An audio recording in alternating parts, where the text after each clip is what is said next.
النهارده ان شاء الله هنعمل مع بعض حاجه حلوه خالص، ان احنا هنحاول نغير شربون الموتور او كربون موتور مكنه الخياطه. طبعا لازم يكون عندي عده زي المفتاح ده مثلا، والمفتاح ده العاده، وبعدين المفتاح ده الصليبه. ونبص هنا، هنبص على الموتور فين انا عايز اغير الشربون. الموتور عندي ادي فتحات، وعندنا ادي مسامير، وهنا في فتحات، وهنا في مسامير. لكن ده اللي انا عايزه، هندور هنبحث لحد ما نوصل. بص يا جماعه، لدهيت اللي هي ايه، اللي هي الصاموله البلاستيك الكبيره دي. وكمان هنا هي بتبقى اتنين مش واحده، واحده في الجهه دي ولها في المقابل بتاعها واحده دي. هنعمل ايه يا جماعه؟ ده موتور مكنه الخياطه، طبعا احنا لسه ما جربناهوش، لكن النهارده عن حلقه تغيير الايه، الشربون. هنجيب معانا، نسمي كده ونصلي على سيدنا رسول الله، وندعي ربنا ينصر اخواننا ويصلح اولادنا ويرزقنا العلم النافع ورزق الحلال. ركز معايا كده يا شيخ منذر في الزوم. هنبدا هنا كده يا جماعه، هنفك كده بالراحه وخليك محترف. ركز يا منذر معايا، اعمل زوم كده على الفك. هنفك كده اهوت، هنفك الماتور اهو. خليك على واحد معايا في الشرح اهو يا جماعه. بصوا بنفك كده اهو، وخليك حريص استعمل مفك مخصص. اذا كان صليبه يبقى صليبه، تمام كده. وهنطلع كده وهنكشف. طبعا دول الموتور ده بره خالص، انا بس الموتور ده للشرح. هنبدا كده يا جماعه، بصوا معايا، بصوا نطلع الغطا بالراحه. والغطا هنا من جوه زي ما احنا شايفين. في هنا اكرمكم الله، في هنا بصوا لو بدانا نشرح. الحمد لله رب العالمين. الغطا ده مهم خالص، لو ضاع منك غالبا ما بنلاقوش بعد كده يا جماعه. يعني كارت البلاستيك دي اللي بتضيع يعني ما بنلاقيهاش تاني. هنشرحها كده هنلاقي بفضل الله. بصوا في هنا حته زي دهيت، لما كشفنا ادي اللي هو غطا الشربون او الكربون. اللي طلع لما شلنا طلع لي دي، بصوا معايا اهي. طب دي هتبقى فين؟ الزياده دي السوسته ده اهي هتبقى فين بالظبط؟ كده في النص، في النص، عشان ما تلمس. خلي بالنا من دي، عشان وانت بتركب خلي بالك من الاخطاء ديت. وانت بتركب خلي بالنا من دي. اوعى ده يكون كده. لو ده هو ايه اللي هيحصل؟ لو ان احنا ركبنا والسوسه دي كانت ملامسه لجسم الموتور، يبقى هتكهرب هنا، ويبقى ممنوع دي تلمس كده او كده او كده. الحل الامثل ان هي تبقى فين؟ هتبقى دهية راكبه في النص كده، ونتاكد منها عند التركيب تكون راكبه في النص. ماشي يا شيخ منذر؟ طيب هنسحب كده بالراحه. بص كده يا شيخ منذر، خش لهم بالكاميرا كده حبيبي.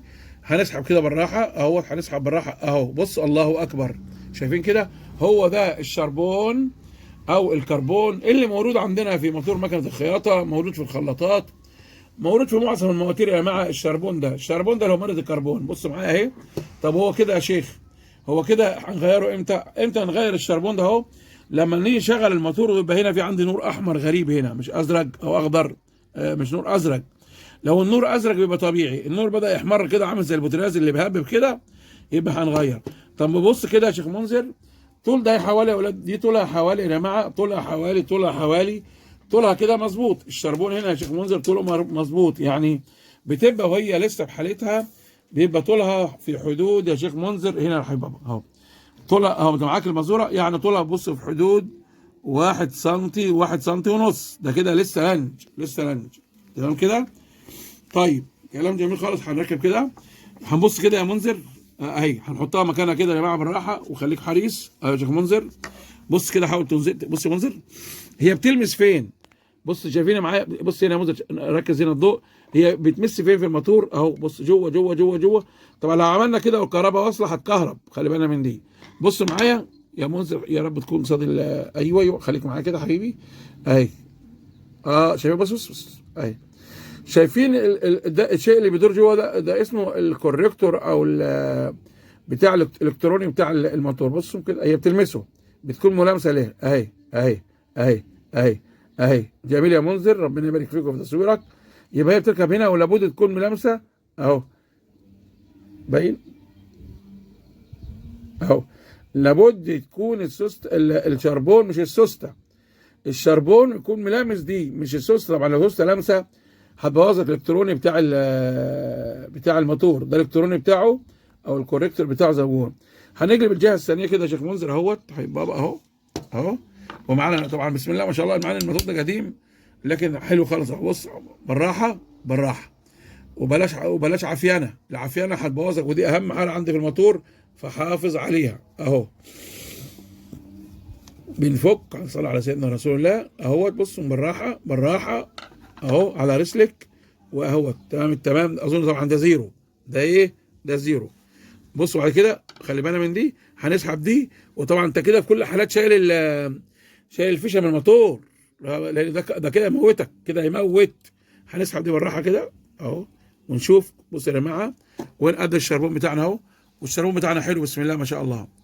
طب افرض ان هي متاكل لحد هنا ماشي، افرض انه لحد هنا شغال، بس حاول بقدر الامكان تفرد السوسته دي، تفردها. طبعا كده سوسته نموذجيه كده بفضل الله يا جماعه. عندنا الشربون بتاعنا اهو.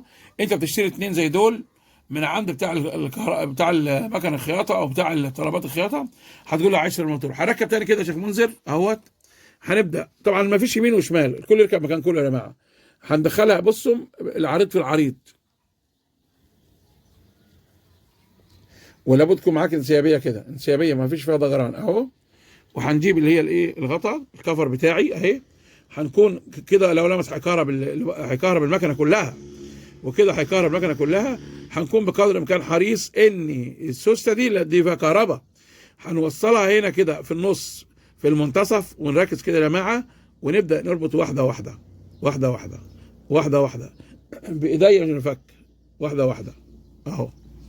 هنربط كده بالفك بتاعنا اهو اهو اهو. ربطنا اهو اهو.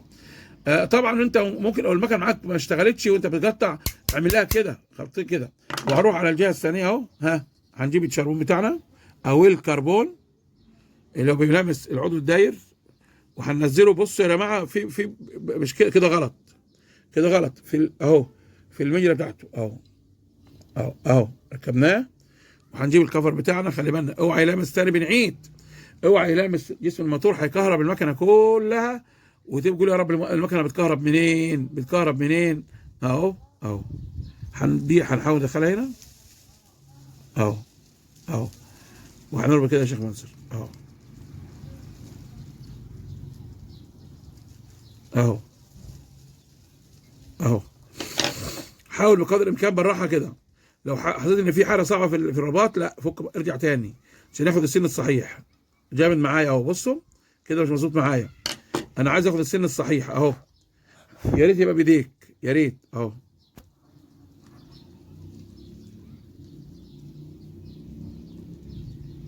انا بحاول اخد معايا السن الصحيح. ويمكن على فكره يكون انا بدلت الغطا، ممكن. بركب اهو، مش راضي تاخد معايا السن الصحيح. انا شكلي بدلت الغطا يا منذر. هنحاول كده بالراحه. طبعا السوسته بتزج معاك. انا بحاول تاخد سن بايديا الاول اهو اهو. بايديك الاول، بايديك الاول يبقى شغال صحيح. هنحاول كده. الحلقه دي مهمه عن تغيير الشربون. كده احنا غيرنا الشربون. طيب في حاجه هنوريها لك، حاجه هنوريها لكم يا جماعه. مش يعني تاكد ان الموتور بتاعنا الدنيا واصله فيه. هنجيب عندي انا جهاز هنا، هنجيب اهو الجهاز ده اهو. مش عندكم ده، مش عندكم نور كده يا شيخ منذر. وطبعا يا جماعه احنا لنا قناه على اليوتيوب ثانيه اسمها النويشي اكتشف معنا. ده جهاز انا مخترعه، سموه فولتميتر. اللي انتم شايفينه ده اهوت يا جماعه، وده فولتميتر النويشي يا شيخ منذر. فولتميتر النويشي اشرحوا لنا كده يا شيخ عبد المنعم. هو طبعا خياط، هتقول هو خياط عايز العلم ده كله؟ والله يا ريت، يعني شيء طيب. ده فولتميتر اهو، دي الاقطاب بتاعته، وهندخلها هنا. لو نورت اللمبه دي يبقى ده شغال ان شاء الله. لسه وليه فيش اهي، فيش اهي انا مخترعه. هنحطه هنا يا شيخ منذر، هنحطه هنا في ال 220 اهيت. هنشيل ديت اهي تمام كده. وهنروح نركب هنروح نركب دي يا شيخ منذر كده اهو اهو. بص بقى لما ركبنا هنا يا منذر، بص يا منذر لما ركبنا، ركز معايا يا منذر. لما ركبنا بص لمبه الباور غيرت اهي. انا اللي مخترع الجهاز ده اهو. لمبه الباور قاعده ده. انت لو عايز شرح ليه بخش على قناه اسمها النويشي اكتشف معنا، شرح الفولتميتر ده انا اللي مخترعه يا جماعه. وطيب والاقطاب هنعمل ايه؟ الاقطاب بصوا هنلمسهم كده عشان اختبر الاقطاب اهي. بصوا ركز يا منذر هنا اهي اهي اهي اهي اهي. هنعمل انا دلوقتي، هو حاليا بيكهرب يعني ما بكهربش ولا لسعه بسيطه ده، لان هو حاول لي التيار ثابت اهو. هنختبر القطبين دول يا جماعه، هنختبر القطبين دول اهو، هنختبر ده من بره، ان جاد يبقى الدنيا شغاله كويس مبدئيا. لسه احنا ما شغلناش، بصوا معايا، بصوا هناك اللمبه يا منذر، بص يا منذر على اللمبه بص اللمبتين جادوا يا جماعه، بص بصوا الشربون كده واصل، شايف يا منذر اهو الشربون واصل اهو اهو اهو. يبقى احنا كده دلوقتي يا جماعه بفضل الله، شايفين كده تاني، شايف نور المنذر اهو السلك من بره او فيشه الموتور من بره اهو، هحطها على الفيشه من بره اهو. الجهاز ده يا جماعه بيكتشف لي في توصيل ولا مفيش توصيل، زي عندنا بفضل الله الايه الفيشه. احنا النهارده كده بفضل الله يا منذر كان معانا النهارده ازاي نغير شربون موتور مكنه الخياطه، وعرفنا ازاي نفكه ونربط ونخلي بالنا من احتياطات الامان بتاعتنا. وبالنسبه لي انا هنا قبل ما نشغل على الكهرباء على ارض الواقع، اختبرت على الجهاز بتاعنا فولتمتر النويشي. كان معاكم النهارده اخوكم عبد المنعم النويشي من قناه النويشي، قماش ومقص ابره وفتله. اللهم انصر اخواننا واصلح اولادنا واختم البقيه الصالحات اعمالنا، اللهم امين. النويشي قماش ومقص.